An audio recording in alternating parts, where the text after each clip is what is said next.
আচ্ছা, কখনো ভেবে দেখেছেন একটা খুব সাধারণ কাজ একটুখানি ভুলের জন্য কতটা ঘেটে যেতে পারে? আজকের এই বিশ্লেষণে আমরা ঠিক এটাই দেখব যে কি করে সাধারণ যুক্তি আর সঠিক ক্রম মানে সিকোয়েন্সের শক্তি আমাদের রোজকার জীবন থেকে শুরু করে কোডিং পর্যন্ত সবকিছুকে চালায়। চলুন শুরু করা যাক।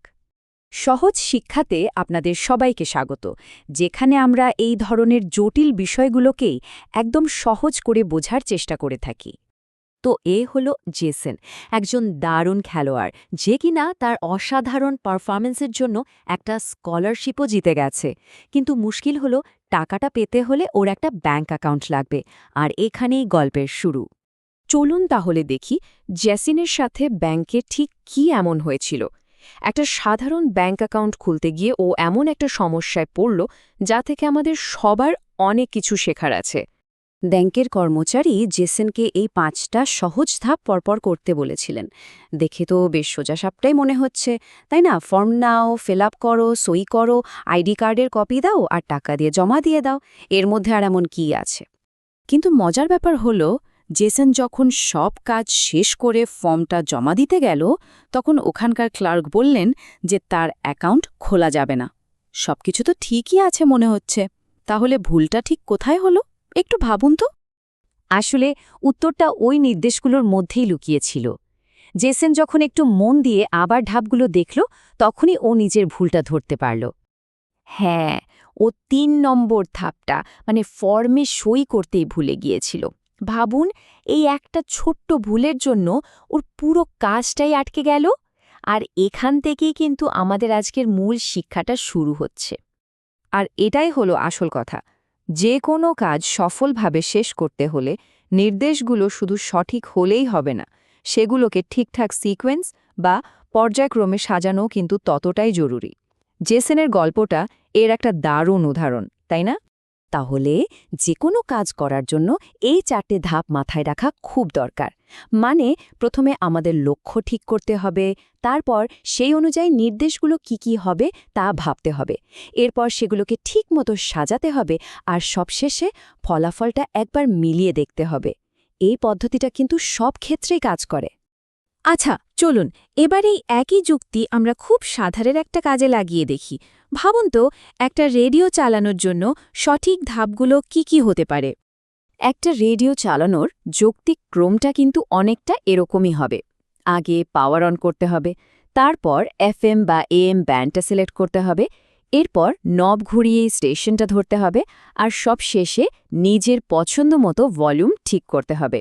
দেখুন, প্রত্যেকটা ধাপ কিন্তু তার আগের ধাপের ওপর নির্ভর করছে। এবার একটু অন্যভাবে ভাবুন তো, যদি এই ক্রমটা উল্টে দেয়া হয়, মানে পাওয়ার অন করার আগেই যদি ভলিউমের নব ঘোরানো হয়, তাহলে কি কিছু শোনা যাবে? একদমই না, কারণ আমরা সঠিক সিকোয়েন্স বা ক্রমটা মানিনি।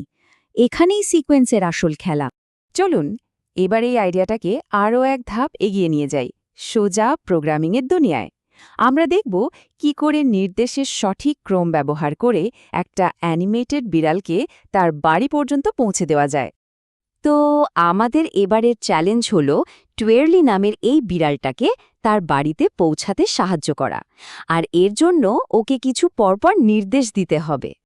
আর এই কাজটা আমরা করব স্ক্র্যাচ নামের একটা দারুণ মজার টুল দিয়ে। এখানে কোড লেখার বদলে আমরা ছবির মতো ছোট ছোট নির্দেশ বা ইনস্ট্রাকশন ব্লক ব্যবহার করি। এগুলোকে এই স্ক্রিপ্ট এরিয়া মানে কাজের জায়গায় টেনে এনে সাজালেই প্রোগ্রাম তৈরি হয়ে যায়। আর আমাদের এই বিড়ালের মতো চরিত্রগুলোকে বলা হয় স্প্রাইট। দেখুন, এখানে প্রত্যেকটা ব্লক হলো একটা ছোট নির্দেশ, যেমন এগিয়ে যাও বা ডাইনে ঘোরো। একটা পুরো প্রোগ্রাম বা স্ক্রিপ্ট তৈরি করতে হলে এই ব্লকগুলোকে ঠিকঠাকভাবে একটার পর একটা সাজাতে হয়, অনেকটা পাজলের টুকরো মেলানোর মতো।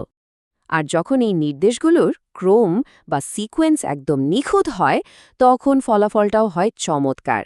দেখুন, বিড়াল স্প্রাইটটা ঠিক সেই পথ ধরে এগোচ্ছে যা আমরা চেয়েছিলাম। একমাত্র সঠিক অনুক্রমের জন্যই কিন্তু এটা সম্ভব হয়েছে। তো আমরা তো অনেক কিছু আলোচনা করলাম, এবার যা শিখলাম সেটা ঝালিয়ে নেওয়ার জন্য একটা ছোট্ট কুইজ হয়ে যাক, কেমন? দেখা যাক কতটা মনে আছে।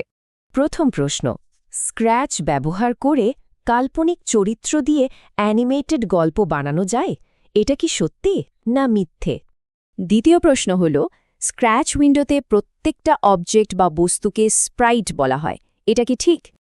আর একদম শেষ প্রশ্ন, স্ক্র্যাচে অ্যানিমেশন শুধু অনলাইনেই তৈরি করা যায়, এটা কি সত্যি না ভুল? চলুন এবার উত্তরগুলো মিলিয়ে নিই। প্রথম দুটো উত্তরই হল সত্য। হ্যাঁ, স্ক্র্যাচ দিয়ে গল্প বানানো যায় আর এর অবজেক্টগুলোকে স্প্রাইট বলা হয়।